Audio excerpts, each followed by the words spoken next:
Uhvaćen je vepar kapitalac, 120 kg.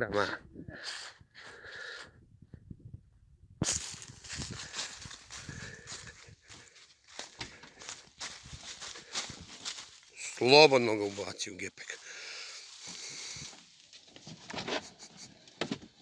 Namesti mu noge da ne vire. Biće dobar gulaš. Ćao, baby.